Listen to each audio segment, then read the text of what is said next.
Welcome to Canada's most irreverent talk show. This is the Andrew Lawton Show, brought to you by True North. Hello and welcome to you all, Canada's most irreverent talk show here, the Andrew Lawton Show on True North. The end of another week, at least insofar as this program is concerned, coming to you live from the nation's capital of Ottawa, where you see strange things around. The problem with, there are two Ottawas. There's the real Ottawa that is like a municipality like any other in Canada, and you've got all your suburbs and communities and people with real lives, real jobs. And then there's downtown Ottawa. And I was very sympathetic when the Freedom Convoy came up to people saying, listen, I live downtown. But for the most part, it's not normal people that live in downtown Ottawa. There are some, but it's like, and by not normal, I mean it's politicians and bureaucrats and stuff like that. They're humans, but they're like a very strange subset of humans. So everywhere you go, you're running into people. There's one guy, Jasraj Singh Hallan, who's the conservative finance critic. I've interviewed him before. Very nice guy. I've seen him like 9 times in 4 days, and I had thought like I had seen him enough times. And then last night I was in a meeting with someone, and he it came in because he needed to see them. So that was number 9. So this is Ottawa. And then yesterday I was just walking around Parliament Hill, and I saw Jagmeet Singh riding away on his bicycle. And it was actually, to be honest, it was impressive because generally speaking, I thought you needed a spine to ride a bike. And Jagmeet Singh managed to be riding at a pretty good clip despite all of the things that he says. For example, if I'm talking about what's happening on Twitter, or X as it's now called, Jagmeet Singh has done, it never ceases to amuse me. This is the tweet he shared this morning about the rising grocery prices. He puts the blame on Justin Trudeau. He says it's, the Justin Trudeau, the Liberals have been doing this, and only the NDP are the ones that are going to call this out. Only the NDP are going to. This was a tweet from a couple of days ago, but the thing that I find most interesting about it is that he always forgets to include the other part of that. You kind of have to really, really squint and, really look closely to see, oh, by the way, I'm the one that's keeping the Liberal government in power right now. So maybe he was riding his bike so fast yesterday because accountability were the things was the thing he was trying to flee. But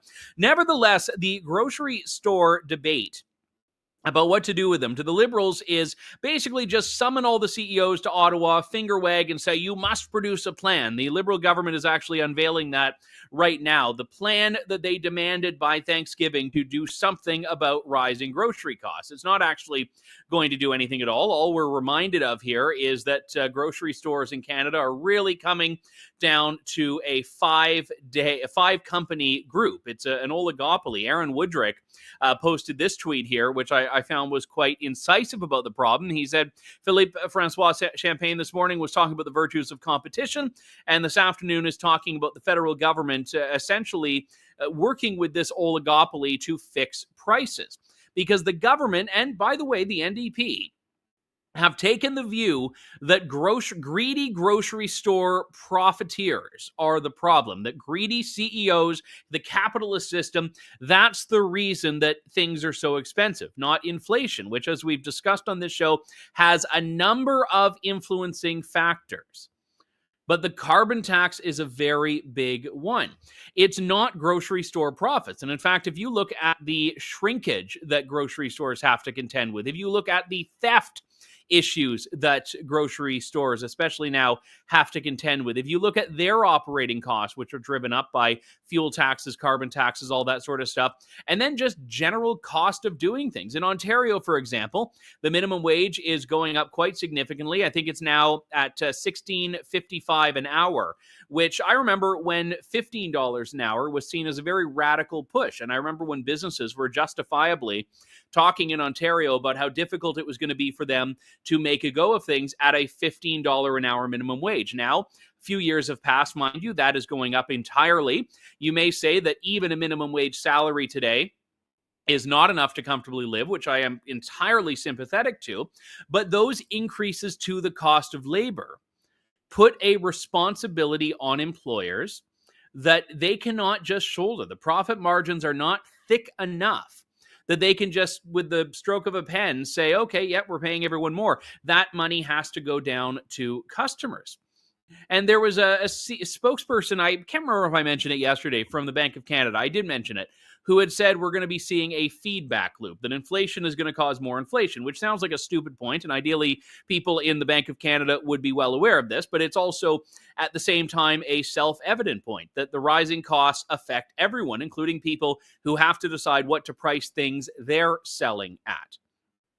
And you put this in the context in which I think it's most important to be viewed in, which is the effect on individual people, not on companies, not on government, but on ordinary people.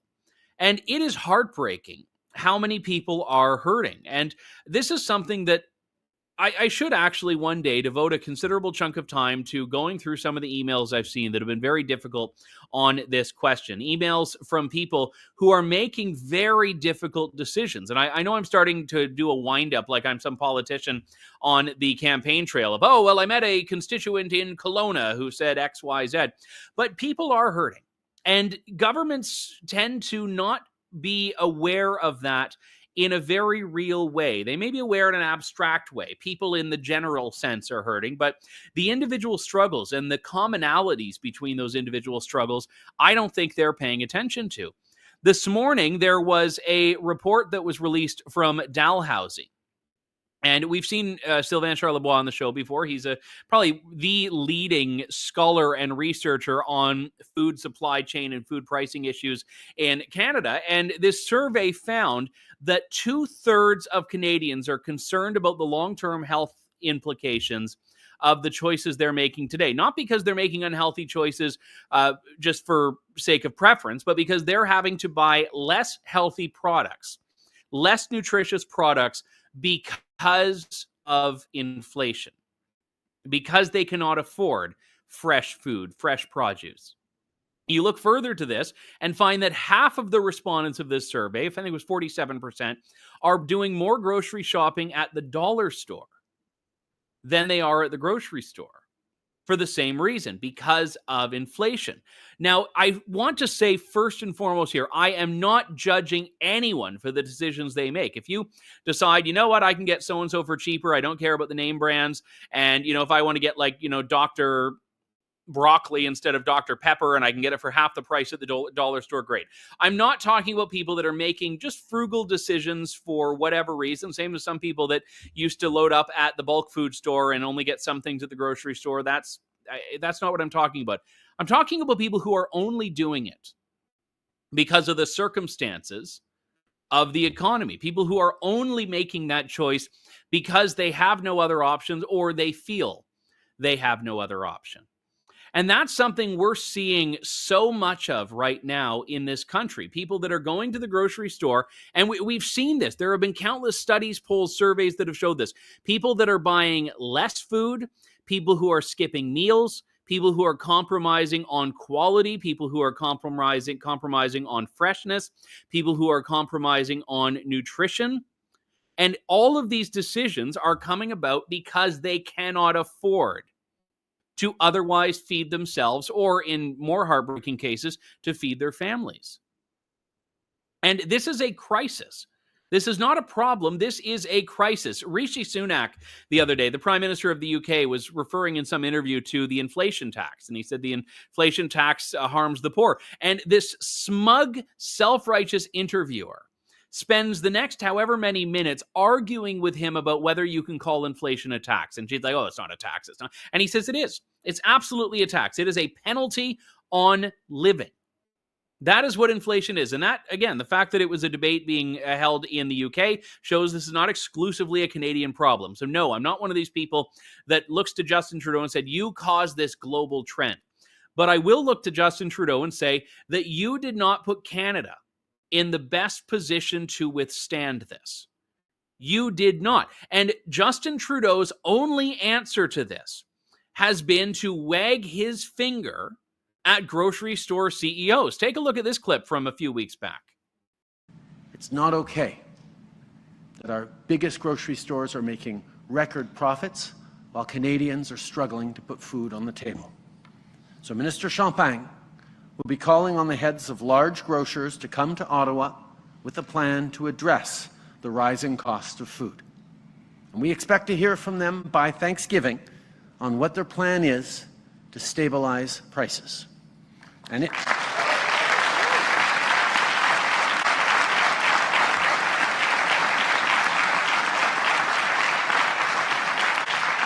let me be very clear. If their plan doesn't provide real relief for the middle class and people working hard to join it, then we will take further action, and we are not ruling anything out, including tax measures. So obviously, the announcement today suggests that the government has gotten what it wanted. Grocery store CEOs have put their heads together. They've come up with some agreement that they're going to do, which I'm guaranteeing right now, and I'm not a particularly pessimistic person. Well, no, who am I kidding? I am. I want to be an optimist. I'm like the middle class seeking to join it. I'm like the optimist and those seeking to be optimists. But the thing about it is that I would encourage you to, when you go to your grocery store this weekend, maybe you're doing a big Thanksgiving turkey dinner. I can't stand turkey. I hate that it's become the default traditional holiday food for like 3 holidays every year and some other ones. But nevertheless, this isn't about my dislike for turkey. I just find it boring. Now, it's not that there's nothing objectionable about it. It's just like it's like the Aaron O'Toole of poultry. It's like it has nothing to offer unless you just load it up with gravy and all these other things. So I would just prefer to have the gravy. But nevertheless, the one thing that I'll point out here is that I know Canadians are not going to see this stability by Thanksgiving that was promised. So this tough talk, we're not taking anything off the table, we're doing this and we're doing that, and we're going to put tax measures if we have to. By the way, like tax measures, how are you going to tax your way out of a mess that was already caused by increasing prices and increasing costs? And the government has never answered this. I mean, I remember trying to make sense of this with Aaron Woodrick, whose tweet I showed earlier when this happened. And I was like, how are we, like, I'm just I mean, liberal logic is sometimes difficult to keep up with in general, but oftentimes you can sort of try to figure out at least how they got to the conclusion, even if you realize that it may be a dumb point. In this one, I'm like, how are tax measures going to penalize grocery stores to bringing their prices down because they will have to pay this, penalty tax because they didn't lower the price of turkey? And how are they going to recoup that? Well, they're going to increase the price of turkey or gravy or whatever the case is. So it literally makes no sense whatsoever. And when Canadians are buying their groceries at the dollar store, they are dispensing, and maybe there's a Dollarama out there that has a decent selection of romaine lettuce or something, but any dollar store I've seen has, which by the way, I mean, how dollar stores have survived now, I have no idea, because, nothing is a dollar. So the groceries they're selling are heavily preserved foods, things that are not healthy. And no one is looking at me and being like, this is the guy I'm taking health advice from. I'm not giving you health advice. My problems did not come from buying food at the dollar store, I assure you. But I am making the point here that when people are making these decisions, not because they're choosing them, but are making them because the economic realities are forcing them to, this is a problem. And it's not going to surprise me if we see in 5-10 years the consequences of this, of children who have been developmentally delayed, who have been malnourished in some way, of people that haven't developed in certain ways because they haven't been eating as much, they haven't been eating as right. I mean, these are the types of things that are lagging indicators where they take a fair bit of time to catch up with what the consequences are of the decision. Bill Peace has a message. He says, turkeys are $46.51 at Food Basics. Happy Thanksgiving. Now, that actually doesn't seem like a terrible price for turkey. I didn't even know we could put the comments up on the screen there. That's great. That's just like I should read comments more often. I didn't know we had that in our program here. I get all excited. Small things amuse small minds, as they say. But that, again, Food Basics, they're supposed to be one of the inexpensive grocers, not one of the really high-end ones. This isn't like Loblaws or Sobeys or anything like that. I mean, Sobeys is a pricey store. They have good quality stuff oftentimes when I've been there. But this is exactly where things are, I think, moving along. Now, one of the big challenges, and I'm going to be talking about this a little bit more next week, obviously, once I've had a chance to look through whatever is being proposed and whatever is being announced here. But I want to hear from you on this. And I don't often crowdsource this sort of stuff because my inbox then gets a little full and it's unwieldy for me to keep up with it. But I want you to actually report when this change has been announced, and we'll give it time to sink in or be adopted. I want you to tell me if you've seen any changes, and if so, what they are. And it's kind of a two-part assignment, if you will. Not that I like to be the podcaster giving you homework. Maybe we can get the CRTC to regulate that out of here. But what I would encourage you to do is, if you're at the grocery store today or tomorrow, take a look at the prices of a couple of things. Pick like 2 or 3 items, and then see what they are after these so-called stabilization measures are in effect and in force. That's going to be the assignment. That's what you have to do here. And I am gonna bet it's not going to make a difference. So all of this was theatrical. The government makes it look like it's going tough on these big, evil, greedy grocery store CEOs. And I'll say on this point, by the way, the grocery store CEOs have done themselves no favors here. When they had that meeting in Ottawa a few weeks back, and they were all summoned here, and it was all 5. It was Sobeys, Costco, and Costco I felt was like, I don't even think of as a grocery store, but Costco, Sobeys, Loblaws, Metro, and there was one more that I'm forgetting. But when all of them went there, one of the things that I found interesting about it was that they all just blew off the media. The media were out there asking them questions, trying to scrum them as they went in. Only one of them really stopped to talk, and he just gave like this boilerplate line. Galen Weston, who like the NDP would basically call for the public execution of if it were within the law, just kind of walks in smugly and gives nothing. If I were one of these grocery store CEOs, I would be out there with the media going through in painstaking detail what it is that the government is doing that is causing these problems.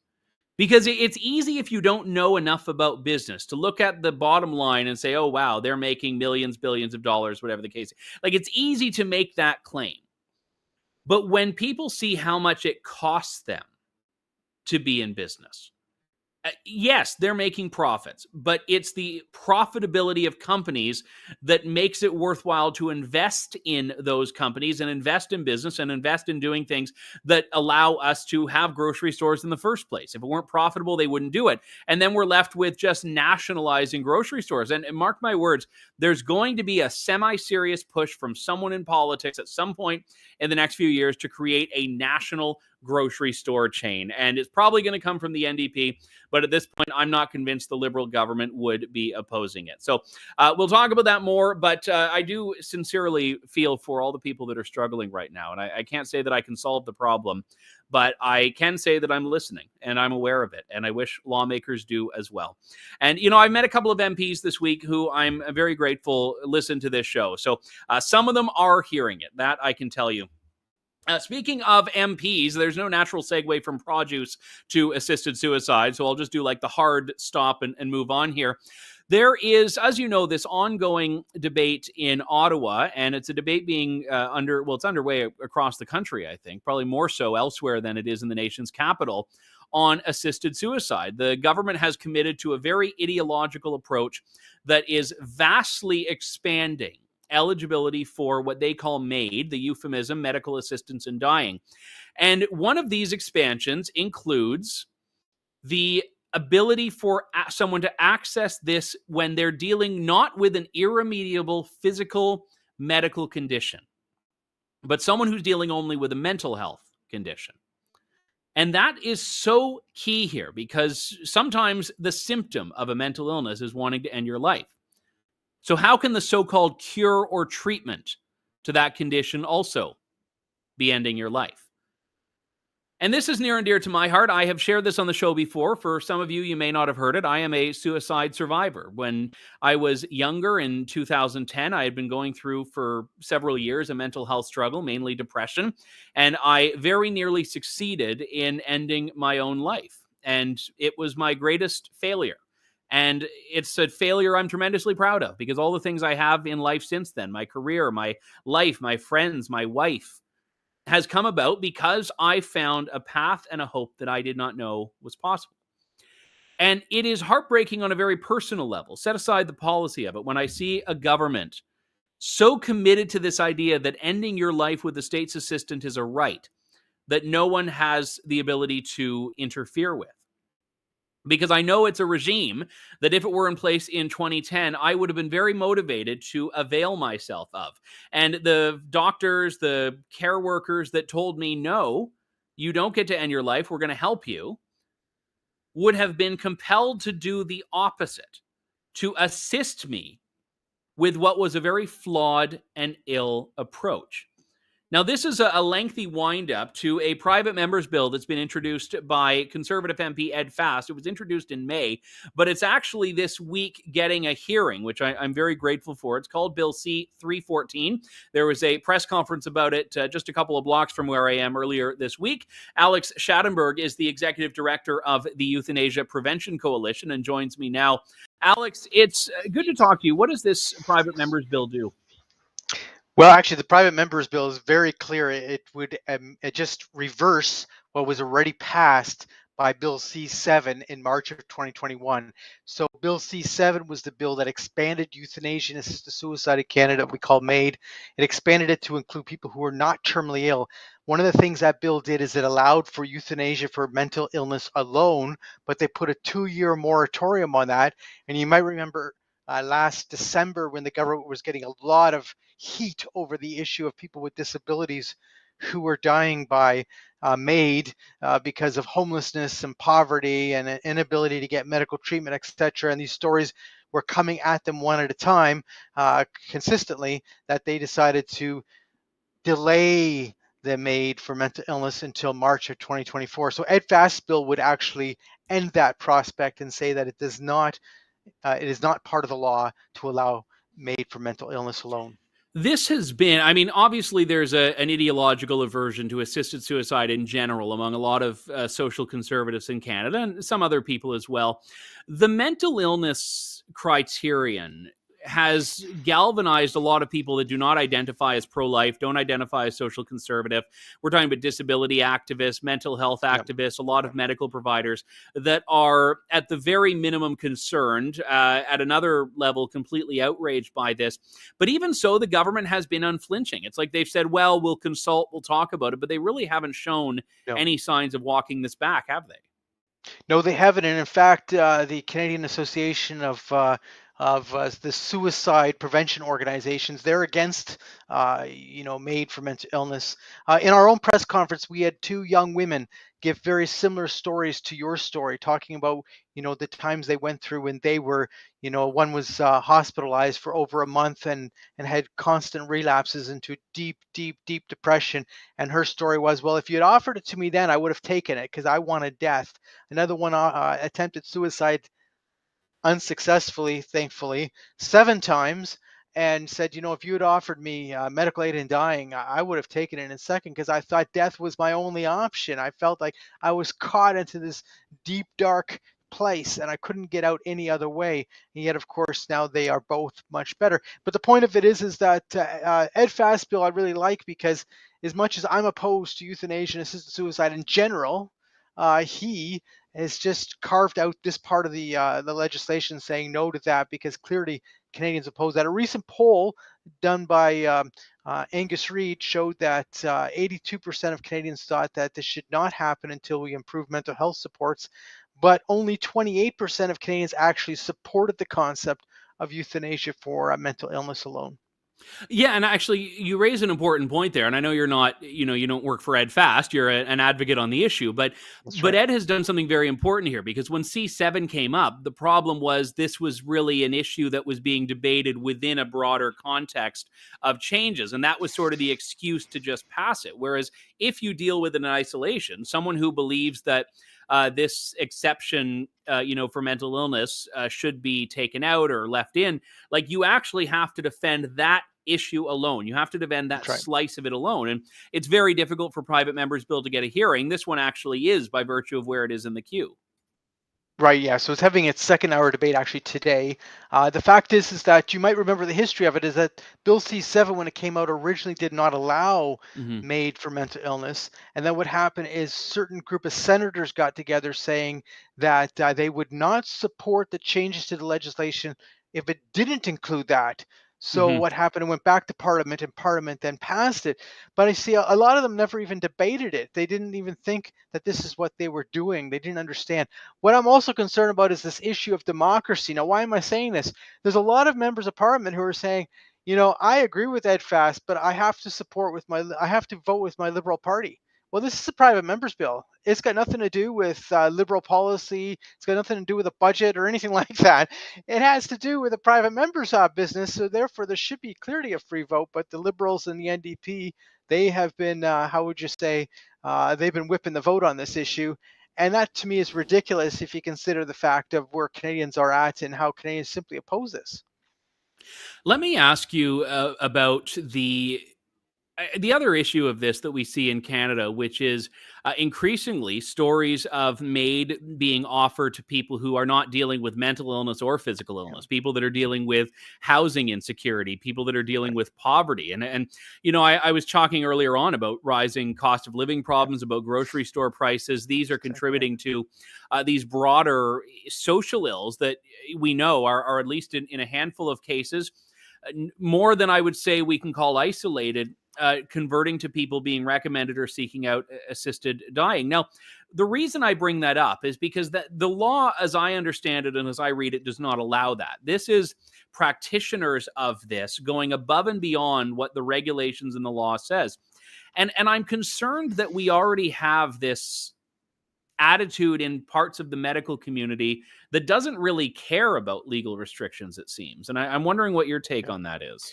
Well, first of all, there is a small group of doctors who do a lot of euthanasia, medical aid in dying. There are some that do a little bit of it, but there's a small group that do very many of them, and you see that in some of the articles. But what happened is that they actually technically allowed this, and the reason is that they Bill C-7, when it got rid of the type of a terminal illness requirement, it led to the fact that essentially what you need now is to have an irremediable medical condition, because they say you have to be suffering. But as you know, Andrew, if you tell me you're suffering, I can't tell you you're not suffering. So Yeah. there's nothing objective about it. You can't gauge that. So the Well, yeah, only men really like thing suffer from like the cold or the flu in a way that like some would argue is irremediable. Yeah. Yeah. Well, you threw that in because your wife probably reminded you of that. But anyway, the fact of it is that the fact of it is that if you have an irremediable medical condition, essentially means that people with disabilities really do qualify almost all the time for medical aid in dying in Canada, and that's what's been happening. So these people who are going through really quite extreme poverty or homelessness, or a lot of them, they had a situation where they were really having a hard time getting the medical treatment they needed. So that had to do with the access to our medical system, which is also a whole nother issue that we know is a serious problem. Anyway, they were then saying, I have no choice because I cannot continue living this way, so I will ask for euthanasia made. They were being approved based on their disability. So they weren't being approved based on their poverty. They were requesting it based on their poverty or their homelessness or the inability to get their medical treatment. And there's a few other reasons that are all social issues, serious social ills within our country. And of course, the thing of homelessness has just exploded. And there's many reasons for that. And you could do multiple shows on that one. But the fact of it is that when you're getting such a high level of homelessness, you can see how somebody with a disability who can't get access to social housing because they have a limited income, they're sick enough that they can't work, they can't get access to social housing, they're in fear of ending up on the streets, but they do qualify for euthanasia. So we can't get them a house or a place to live, Yeah. but yeah, we can kill you. And that's somehow going to be about freedom, choice, and autonomy, which is, of course, the big joke of the whole thing. It's not about freedom, choice, and autonomy at all. It's really about abandonment when it comes down to it.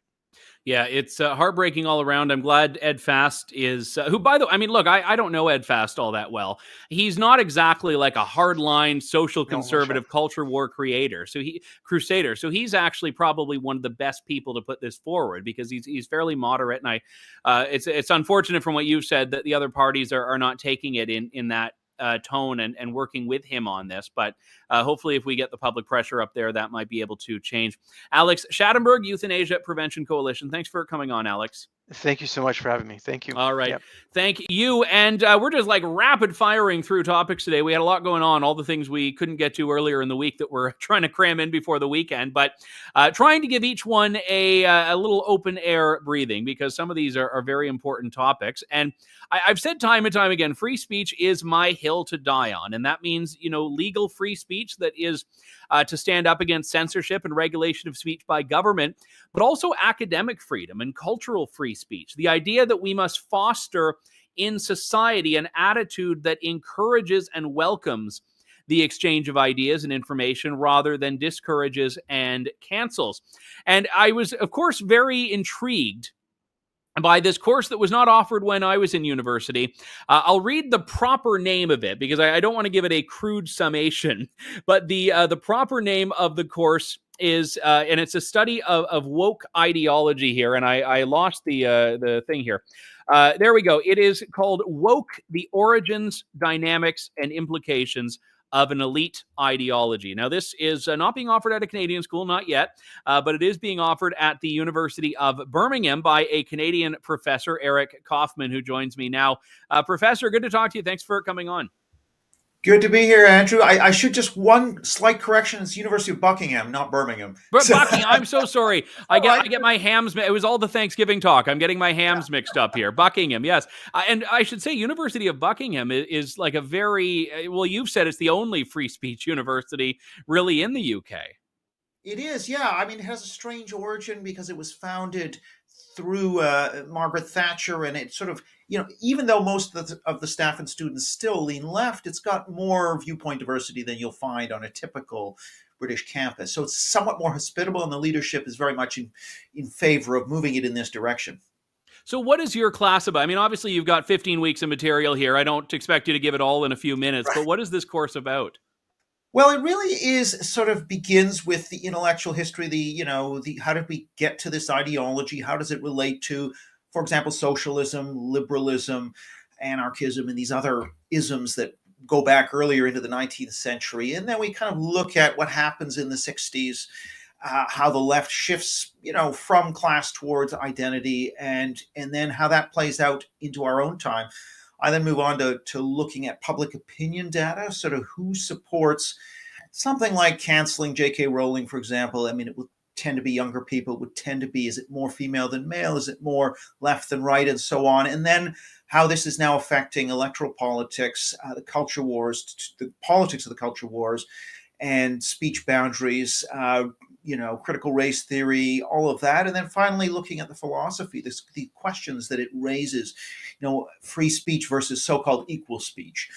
So that's kind of a very quick and dirty. I mean, it's certainly there on the website. If you go to my Twitter, you can sort of see a link. But we're going to do this sort of very empirically. I mean, there's a lot of academics. There are thousands of papers on the populist right, lots of courses on it.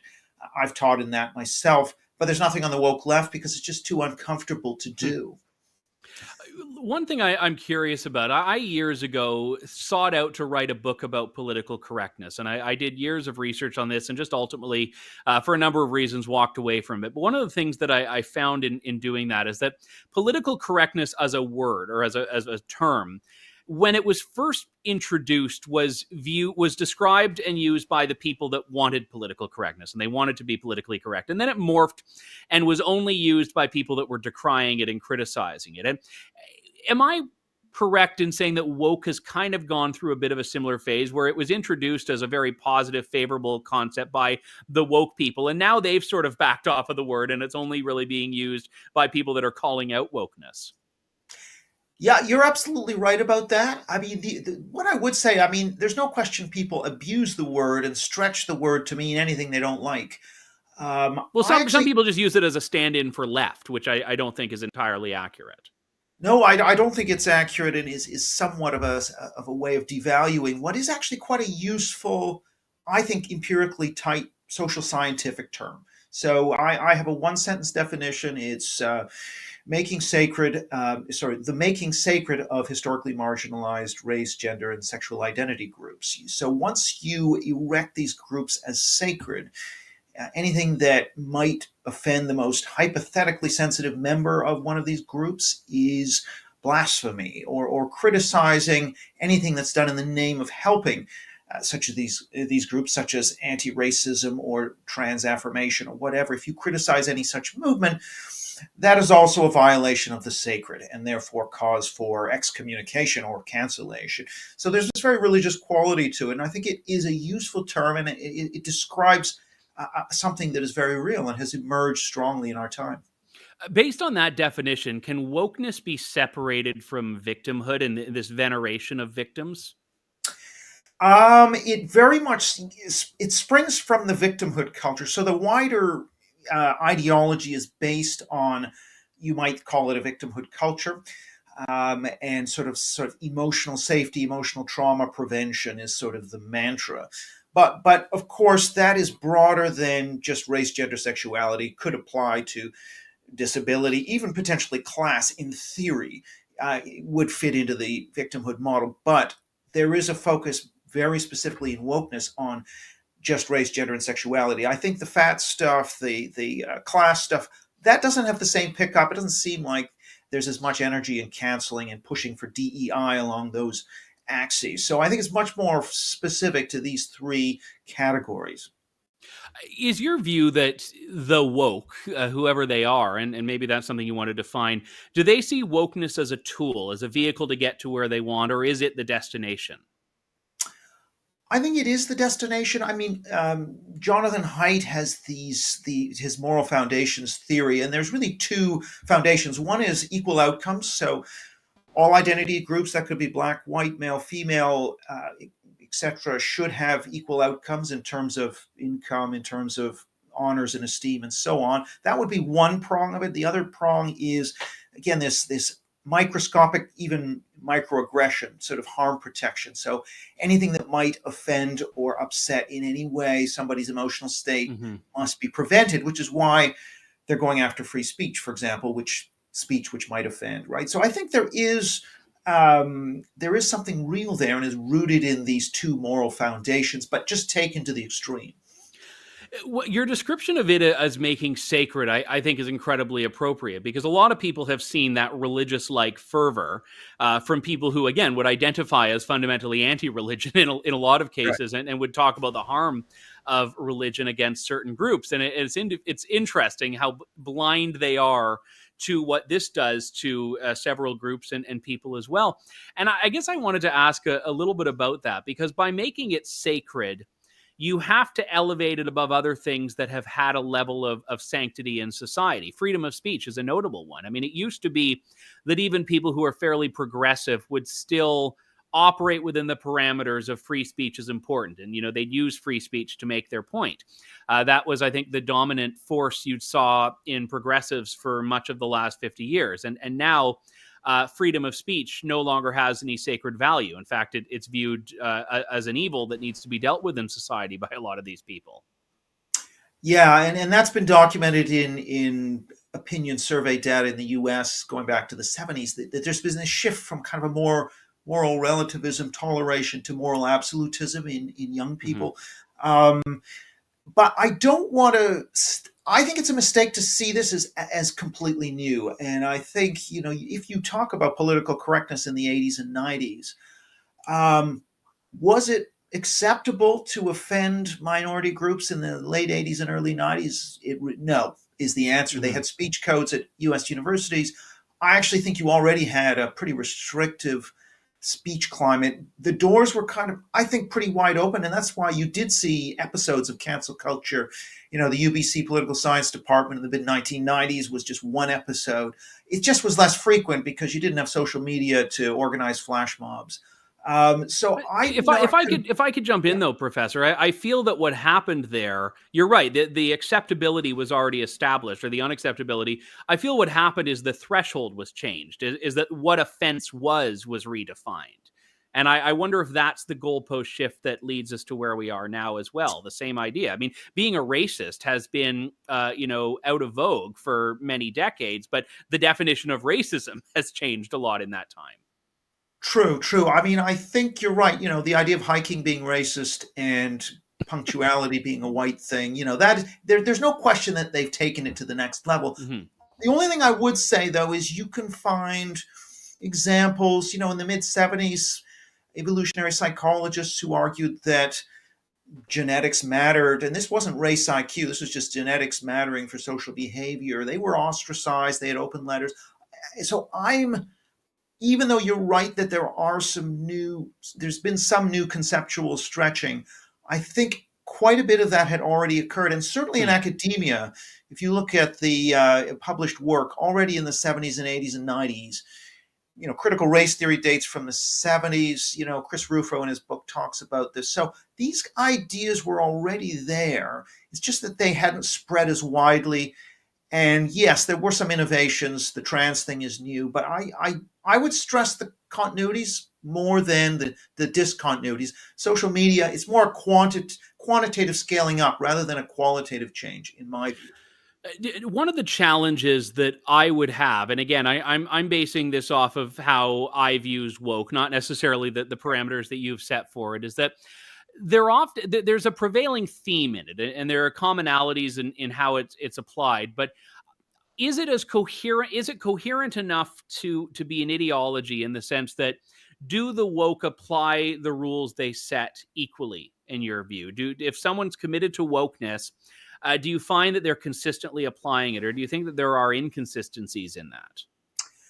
Well, I think if you narrow it to the sort of sacred categories, then it's pretty consistently applied. So any time there is a disparity in outcome between white and black, let's say in terms of entering Harvard or in terms of wealth, they will be on top of that. If there are more black people being incarcerated or excluded from school, they'll be on top of that. Now, what they won't apply that to is, for example, if Jews are doing better than Gypsy and Irish travelers here in Britain, or if West Indians or sort of West Africans are doing better than West Indians within the black group, they don't care about those distinctions. So because those distinctions aren't the sacred ones. So I'd say they're being inconsistent in ignoring a lot of different social categories where there are inequalities of outcome, but on their sacred categories, I think they're applying those fairly consistently. So the rules are simply, Okay. yeah. I'm just like, look, in Canada, as you're well aware, in the last few weeks, we've had the boiling point in the parental rights movement where we've had trans activists and Muslim activists that are in conflict. And generally speaking, I'd say the woke left has sided with the trans activists, despite the Muslims being their sacred cows for much of the last 20 years. So I'm just curious with your approach to this issue, how you would explain that phenomenon. Well, there is a sort of hierarchy of oppression points. There's the top of the totem pole, and then there's the white male cis hetero type at the very bottom of the podium. Yeah, I don't stand a chance. No. So the question then is, right, is who's got more points? Is it the Muslims who have more points, or is it trans who have more points? And I think it's as simple as trans having more points. It's just like trans gets more points than feminist. And female. And I think it's as simple as that, is who is seen as punching up and who's seen as punching down. I don't think it's more complicated really than that. And of course, what matters are those sacred categories: race, gender, sexuality, and it's just who has more points. So I'm just curious, and I don't know the student profile at the University of Buckingham, but what would you love to see in your class? What's the enrollment profile of your class you'd absolutely love here? Because I think secretly, or maybe openly, you might like the really like woke, lefty, non-binary with the purple hair student in there, having it out with someone who loves free speech and all of that. Yeah, exactly. I think it would be 50-50. I mean, a lot of the data we have from FIRE in the US would show, when you have a roughly 50-50 mix, you've got the least self-censorship going on. I'd only want, I would want somebody who was woke, and I want plenty of left-wingers. I don't want it to be an echo chamber. If we could get somebody in there who was woke, but who was willing to defend it in a Socratic style, to say, well, I think, equality trumps liberty, and this is important for human flourishing, or the speech boundaries should be much tighter than they are. I mean, I think that kind of debate would be really interesting. The problem, of course, is when you get people who just stick a label on others and think, okay, they're toxic, and I'm going to be polluted by hanging out with them. And so, no, we have to no platform. I mean, once you're into that or emotional blackmail, then it's not productive. Yeah, or someone who feels unsafe in the climate of ideas, which is not an issue I hope you'll have to contend with in your new university home here. Professor Eric Kaufmann, I wish you the best with the class. Maybe we'll find some great essays you've done that we can publish over at True North for some of your students. But thank you so much for coming on. Thanks, Andrew. All right, thank you. That was Professor Eric Kaufmann. What a great idea. And again, I mean, it's like there's like a class in the U.S. where you can do like the history of Taylor Swift or something, so which might actually be enjoyable, but I'd rather do a deep dive academically and empirically into wokeness. That's more my bag than T-Swizzle. But nevertheless, hope you all have a wonderful, wonderful Thanksgiving weekend. We will talk to you all on Tuesday with Canada's most irreverent talk show's return. This is the Andrew Lawton Show. Thank you. God bless. And good day to you all. Thanks for listening to The Andrew Lawton Show. Support the program by donating to True North at www.tnc.news.